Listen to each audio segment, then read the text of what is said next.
field of optics and biomechanics, Chinese Academy of Science is one of the most important institutes engaged in high-power laser research.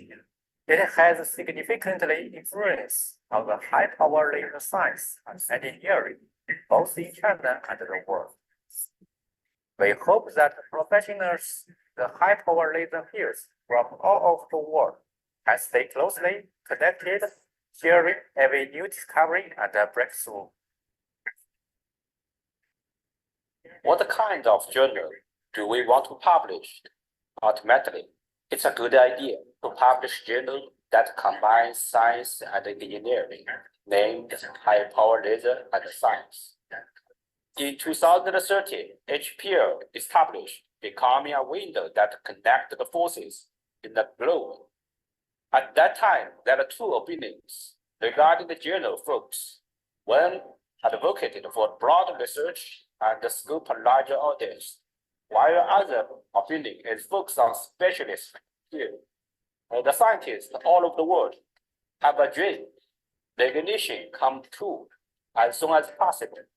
So our judgment of this future direction will ultimately choose second opinion.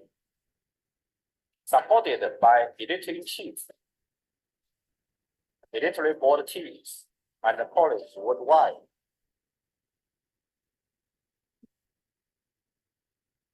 The number of article submissions, download, and viewed clearly demonstrated that increased influence of HPL internationally.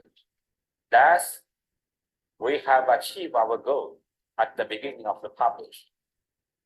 Through this journal, we engage in international cooperation and academic exchange, including the directive product that you see today, forums, interviews, and the international conference, which have greatly enriched this publish and this field.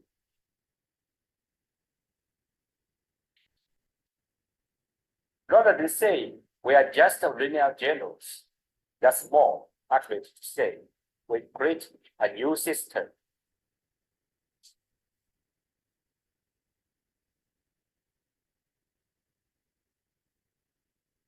Making HPL a driving force for development of academic technology and allows more scientists to have opportunity to showcase their talents, benefits more authors and the readers, and enable the disseminations of the knowledge.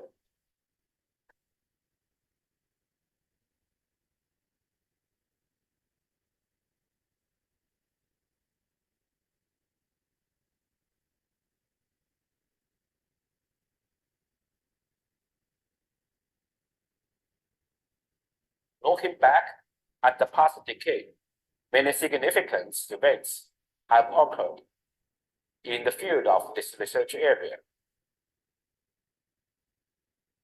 Over the past years, this journal have brought together research results all over the world.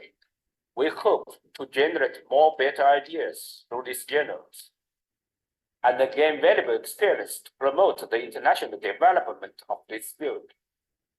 With joint efforts of myself, Editor-in-Chief Colin Dawson, and also Joint Editor-in-Chief Mac Campbell, we have a confidence, a bright future for this journal.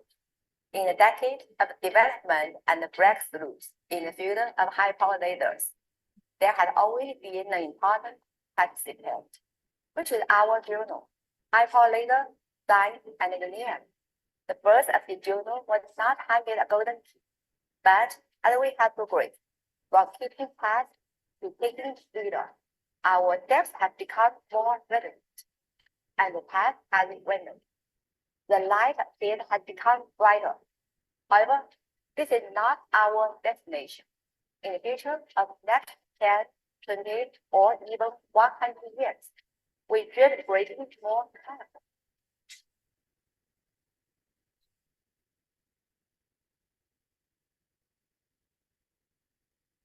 Okay, Professor Chang, let's start.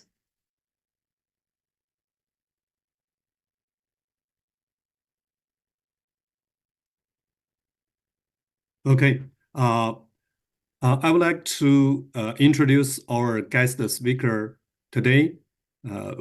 It's our pleasure to have Martin Divoky with us.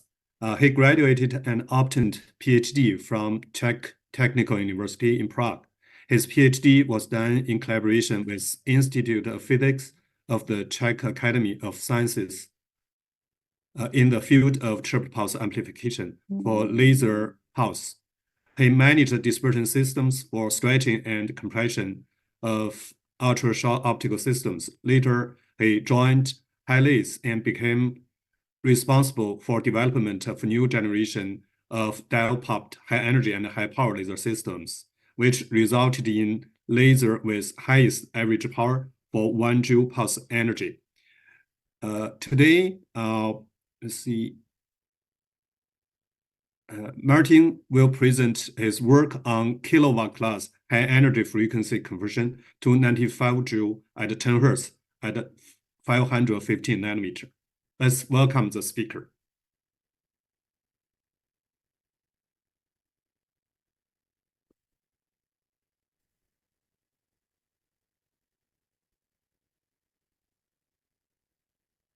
Hi, Martin, you may start. Okay, so thank you for the introduction. Give me a...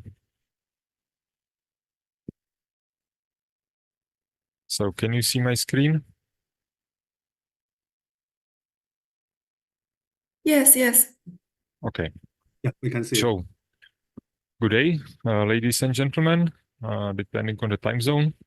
I'm Martin Divoky. I'm from HiLASE, from Czech Republic, and today I will give you an overview of our activities with Bivoj laser, which is the high energy, high average power laser system based on multi-slab technology.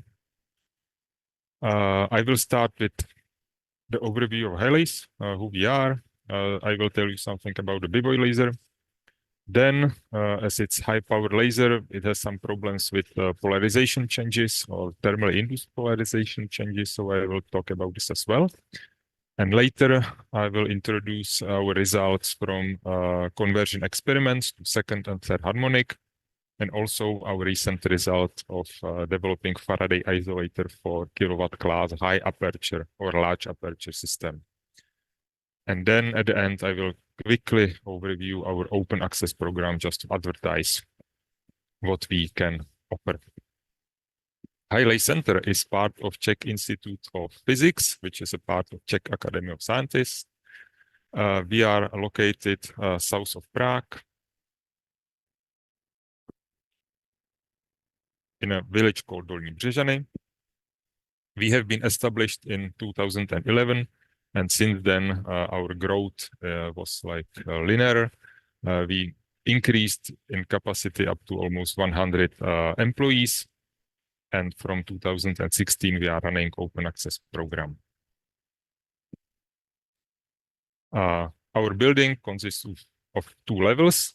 On the ground floor, we have all laser systems, from thin disk pedal systems through the high energy multi-slab laser system Bivoj. We also have some commercial laser development, and then application areas consisting of laser induced damage threshold testing, ion generation station, laser shop peening, and laser micromachining stations in the second floor. So the Bivoj dipole laser system. So the Bivoj laser system, originally called Dipole 100, was developed in UK in laboratory, Rutherford Appleton laboratory run by STFC with our participation. In 2015, the laser was developed, it was shipped to HiLASE, and we commissioned it in 2016 and continued the development of the laser together with STFC after the commissioning as well. So in 2016, we have achieved 100 joules at 1 kilowatt of average power, so at 10 Hertz repetition rate, which was a world record at that time. And later, we increased the energy up to 150 joules at 10 Hertz, which is still one of the most or highest average powers for such laser systems in the world. So why it's called Bivoj? Because Bivoj is a Czech mythical guy who was so strong that he could catch a boar with his bare hands. So our laser is also very, very powerful. The laser itself starts with a temporally shaped fiber seed source, which generates nanojoule pulses with arbitrary shape. They are then amplified in a regenerative amplifier. All these systems are commercial, where the energy is increased to several millijoules. Then we have spatial shaping of the beam. So from Gaussian beam, from regen, we get a flat top with square cross-section. And this beam is then a relay image throughout the whole system.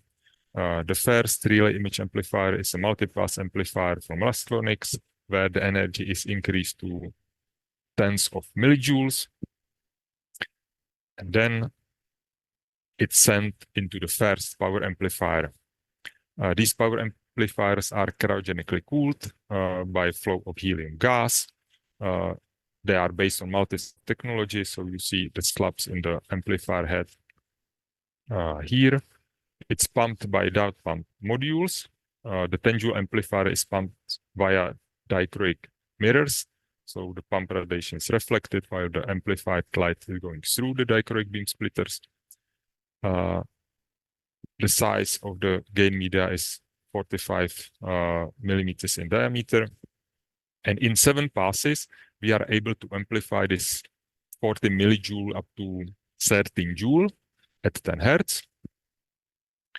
Then the beam is magnified again and goes to the final power amplifier, which is just a bigger version of the 10-joule amplifier, still multi-step technology, pumping on the optical axis. The main difference is that now we don't use any dichroic beam splitters or mirrors.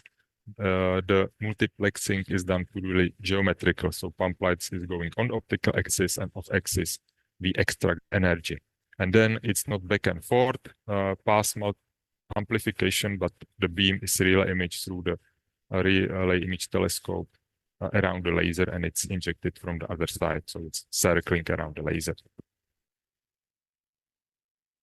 As I said, we have arbitrary pulse shaping available in the laser system, so we can generate any pulse shape with a resolution of 150 picoseconds in a 40 nanosecond long shaping window.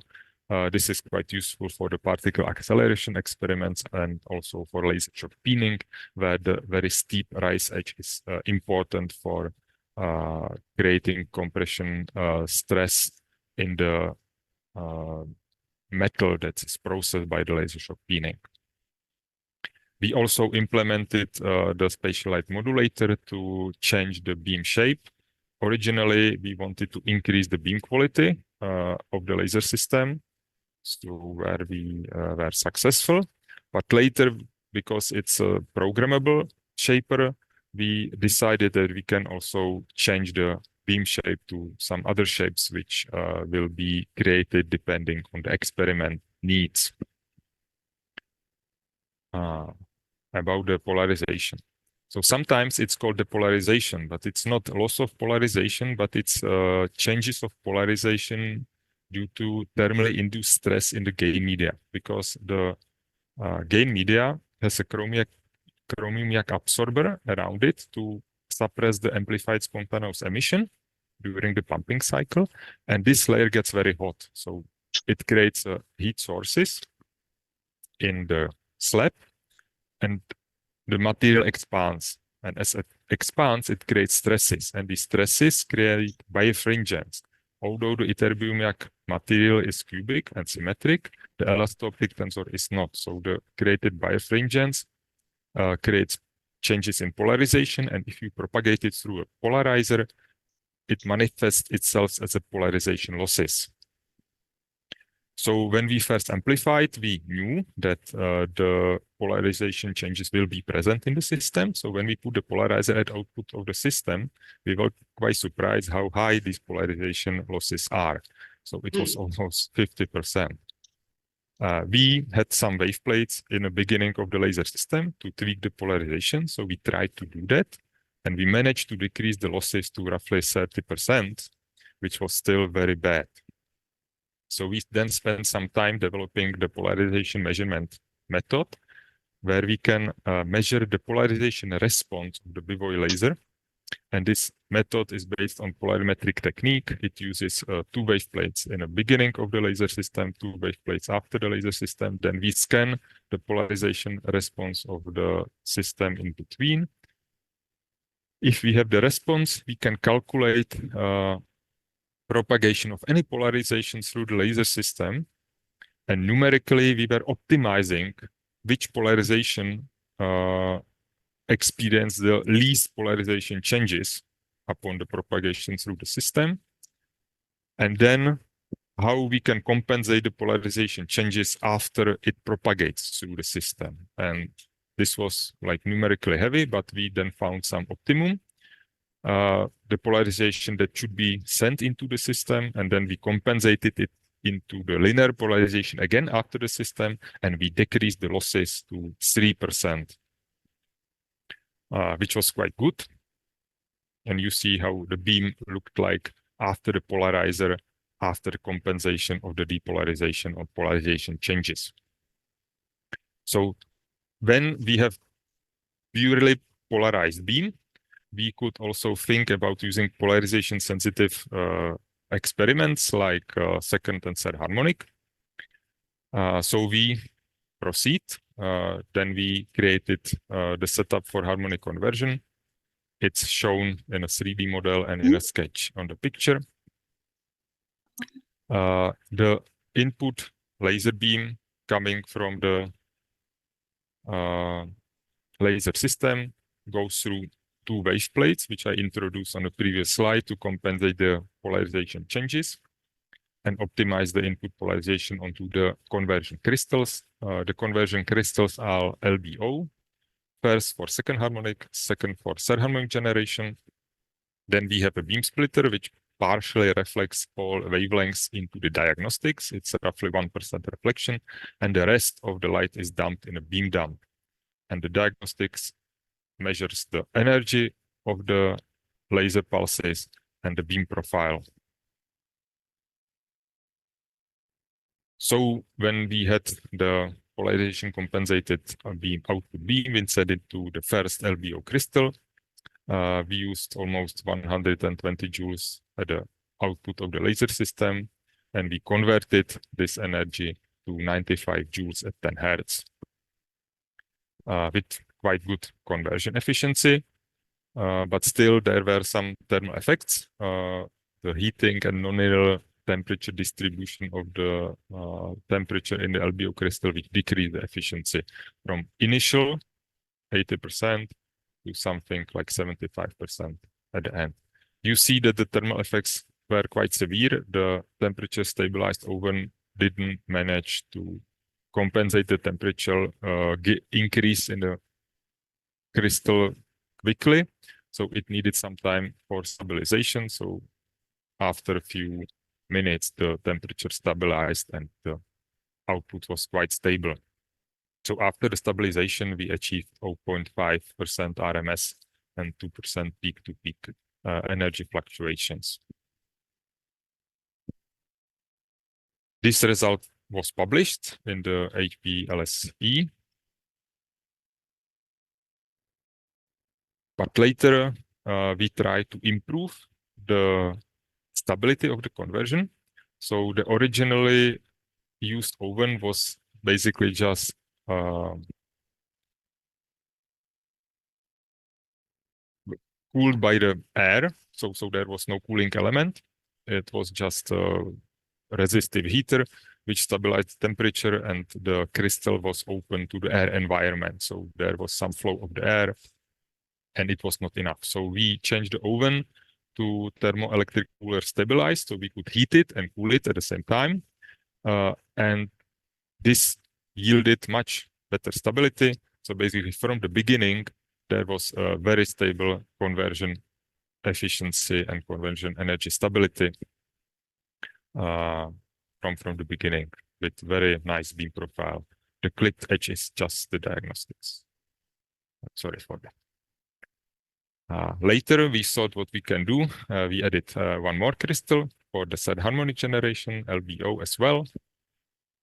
And we converted the 90 joules from the Bivoj laser to 50 joules in blue at 343 nanometers at 10 Hertz, which is also a very nice result. It's almost 4-time increase in average power for the third harmonic generation.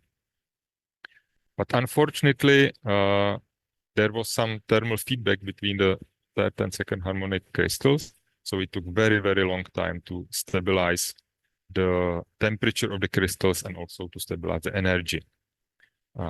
It took several, almost like tens of minutes.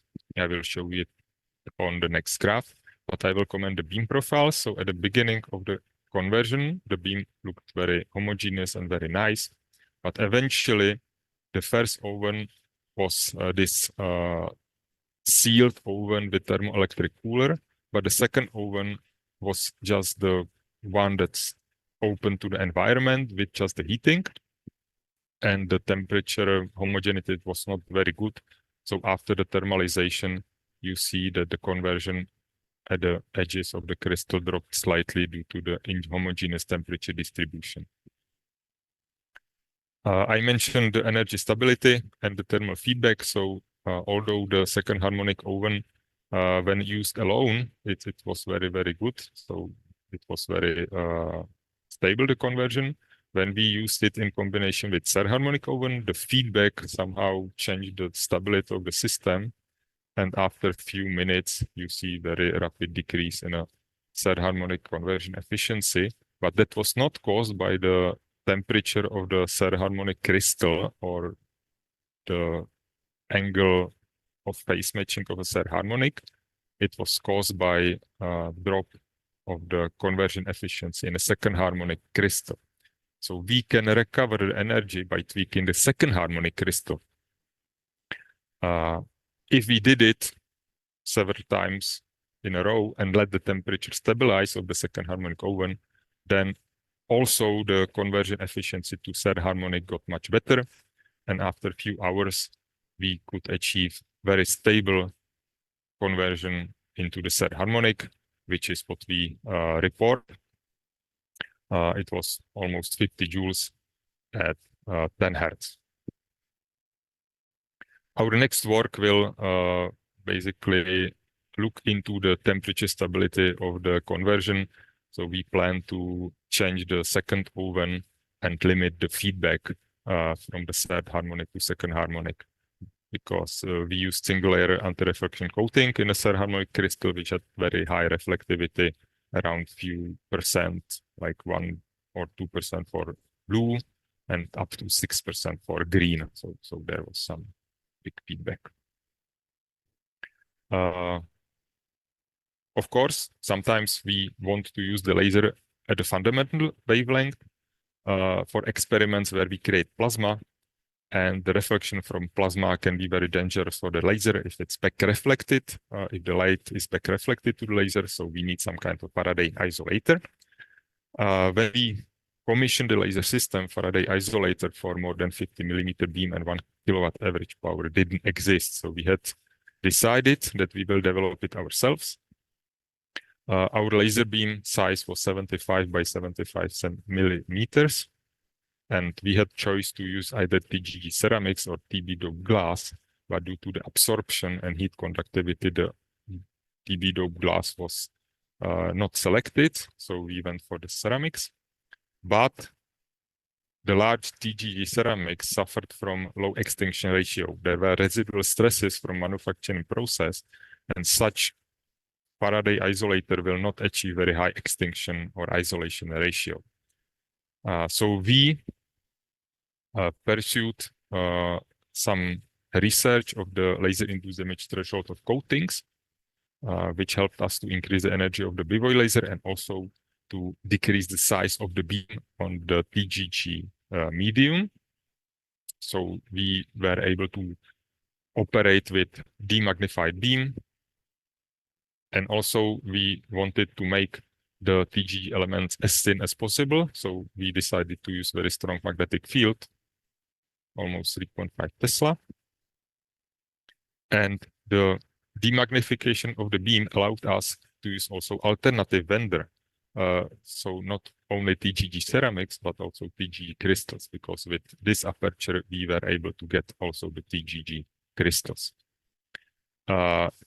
We developed a layout of the Faraday isolator with one TGG medium, quartz rotator, and the second TGG medium with forced airflow in between the media, because the temperature distribution and polarization response on the thermally induced wire fringes is different for slightly different polarization. So the quartz rotator will not compensate all the polarization changes due to the stress.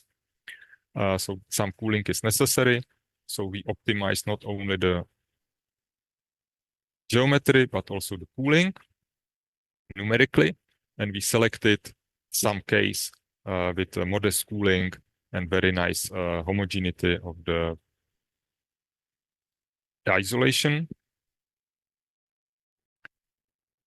We had to develop the holder for the TGG media, because it has to be diamagnetic or weakly paramagnetic for the very strong magnetic field.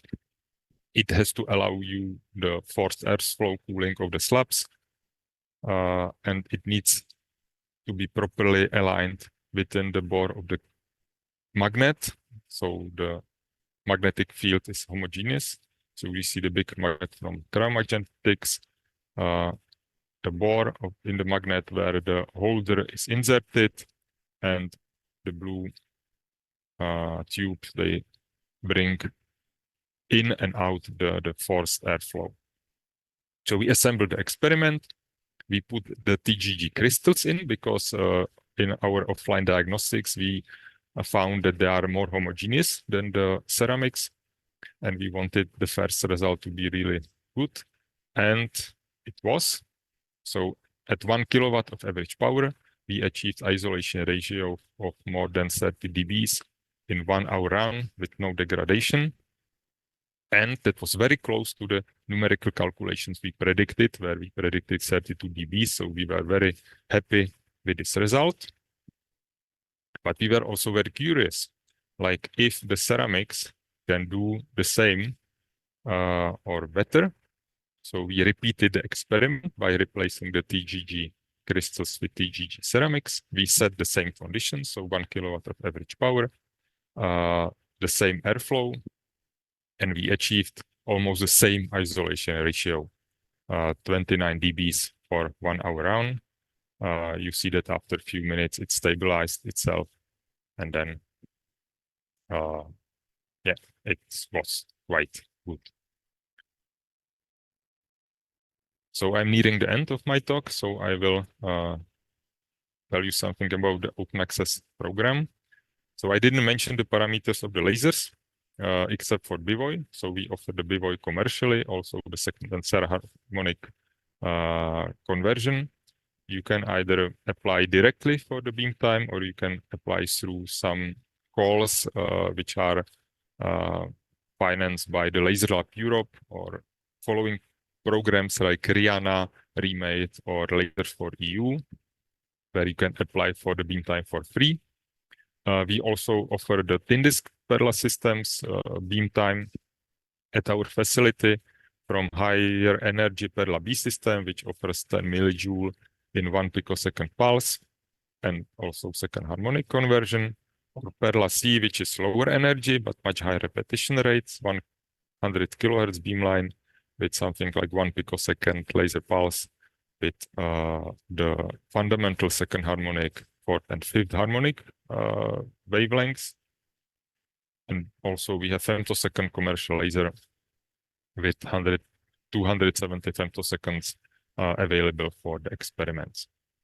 We do not offer only the laser systems, but we have also dedicated experimental areas, including laser shock peening, laser-induced damage threshold testing, laser micromachining, short pulse experiments on Perla B, and ion generation station for the Bivoj laser. So if you have experiment requiring processing of some material or testing the damage threshold of your coatings, you can apply for beam time at our facility as well. And with this, I would like to thank you for your attention. And if you have any questions, you can ask now. Thank you. Okay, thank you, Martin. Thank you very much for the wonderful talk. Now let me turn on my video. Now we are opening for question. Let's see if we have any question from the speaker, from the listeners. Okay. Oh, yeah, here we have one question from the audience. Okay. Yeah, let's read it. Let me read it. The article mentions that the thermal stress induced birefringence in high energy, high average power laser systems can significantly reduce the efficiency of frequency conversion. Can you explain how the research team managed to overcome this challenge and achieve an effective energy conversion rate of nearly 97%? Okay, so thank you for the question. I will correct it. So we didn't achieve the conversion efficiency of 97%. We achieved 97% of linearly polarized beam. Okay. So originally, yeah, we could use only 70% for the conversion. And from that, we would achieve this 75 or 80% conversion efficiency. But when we optimize the polarization uniformity, we could then use almost 97% of the laser beamform conversion, and we would achieve 75% conversion from this. And how we achieve this polarization uniformity? So basically, we had two wave plates, quarter and half wave plate in front of the laser system, and two wave plates after the laser system, the same. And we were changing the input polarization to some elliptical one, which came out of the calculations. We propagate it through the system. We get some elliptical polarization at the output, but it's uniform across the beam cross-section. So we can change it to linear by two wave plates as well, but it will be homogeneous across the cross-section, as you see here. And why is that possible? So there are even number of passes. So 4 passes, and we rotate the polarization in between. So in perfect system, we would compensate the polarization and we would not need the wave plates because we will get the depolarization somehow, and when we rotate the depolarization will be fully compensated. But in a real system, all the optical elements between the passes change the polarization, and also each pass has different birefringence, because when you extract the energy out of the system, the stresses are different, and also you are going through the system with different polarization from the first pass.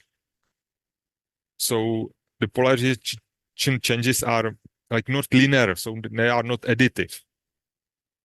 So there will be some depolarization or polarization changes which are not compensated. And this is why we get 50%. It's basically random. So example, if you go through the system, you get some 40, well, the optical elements in between. If you go with 45-degree linear polarized light, so it's basically the same composition of S and P polarization, it changes the polarization to fully circular, and it's just mirrors. And then you go through the system, which changes it across the beam cross-section, so your corners will get some maybe elliptical, while the center may return to the linear, and then you get several times in a row, and then you get a mess. But if you send some cleverly polarized light in the beginning, you can optimize the uniformity of the polarization. And this is what we did. So basically, we scanned the response of the system for any polarization, and we found that we get the least like deterioration of the polarization uniformity. So we set this polarization, And then we compensated this polarization at the output back into the linear one, and this is what we got. So maybe we got lucky that our system just allows that. So this system definitely optimizes the polarization of any system, high power system. But I will not guarantee that you will get it 3%. That will need much more testing. So we want to also try to measure it on other systems. So we are open for collaboration because we would like to extend this method and confirm it's working on the other systems as well. But with this method, you will get the minimum. I don't know what the minimum will be. So in our case, the minimum was 3.3%. I see. Okay. Thank you for the detailed information. Another question, okay, from the audience. Considering the potential applications of this high energy frequency conversion in fields like underwater laser enhancement and laser-induced damage testing, how do the improvements in output energy and beam uniformity impact the practical deployment and effectiveness of these technologies?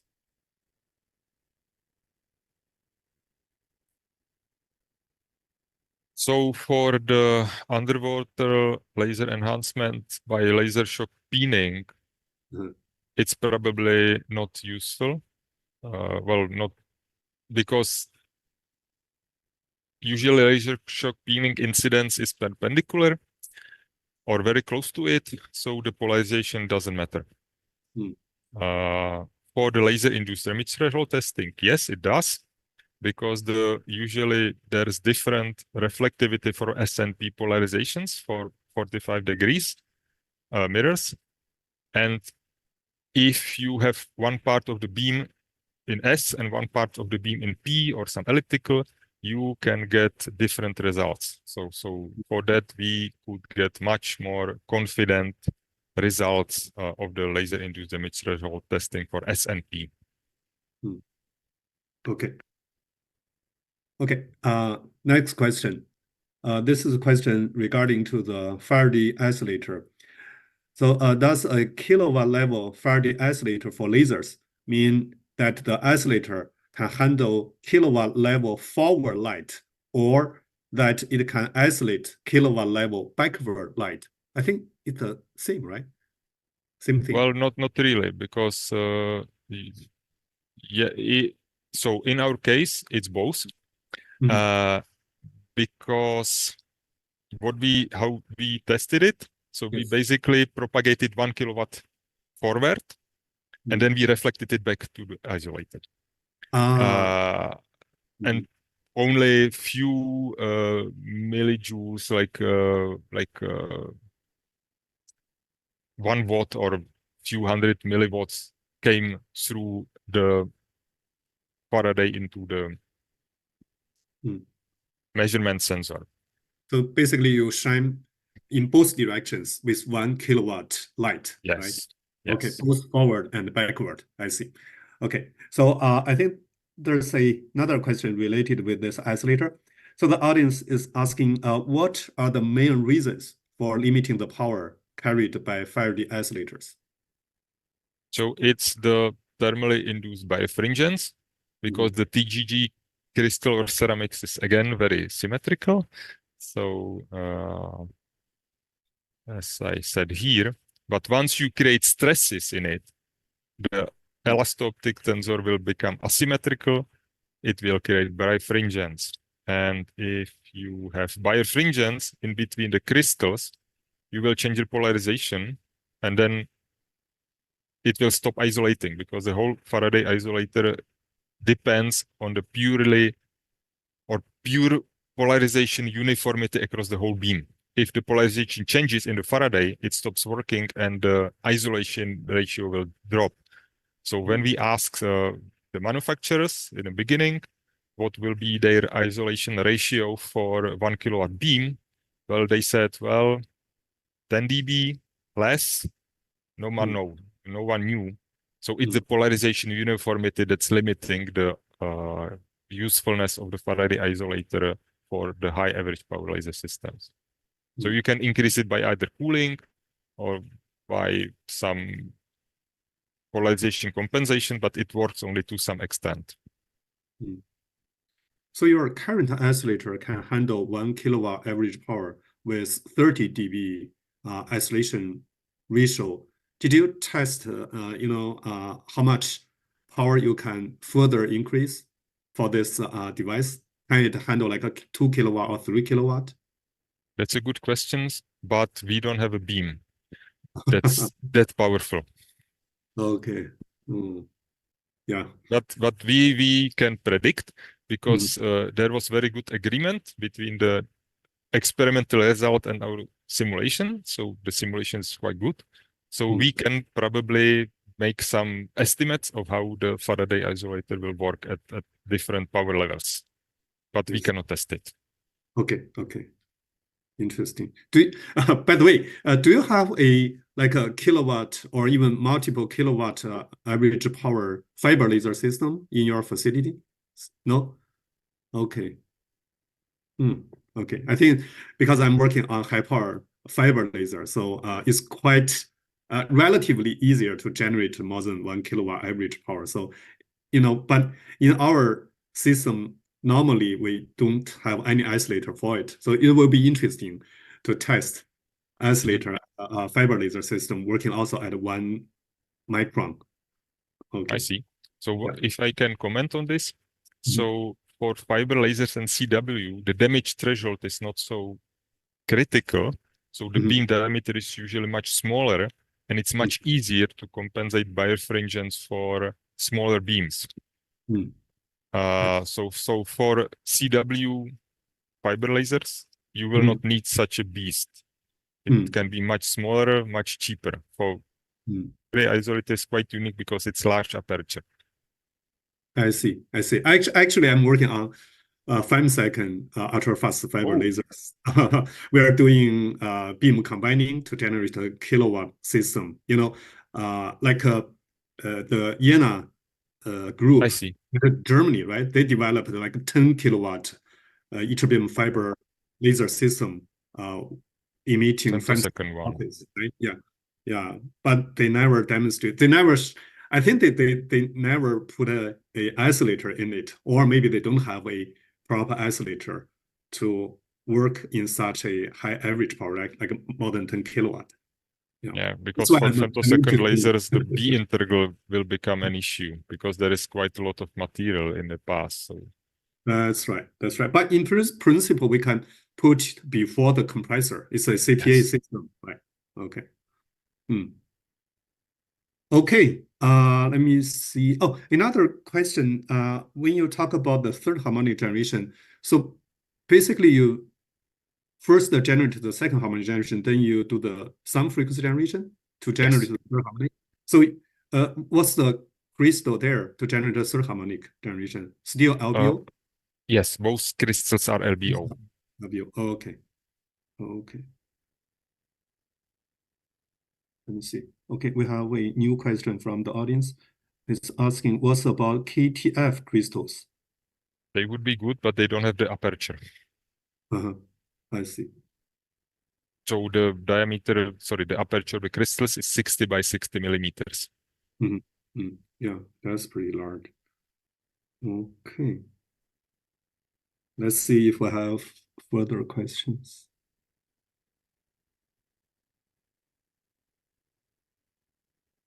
Okay, it seems we don't have any new question from audience.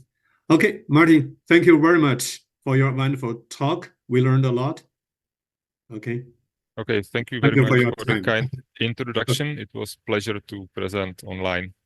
Okay, thanks. Okay, I think let's end our presentation. Okay, thank you. Thank you and have a nice day. Goodbye. You too. Bye-bye.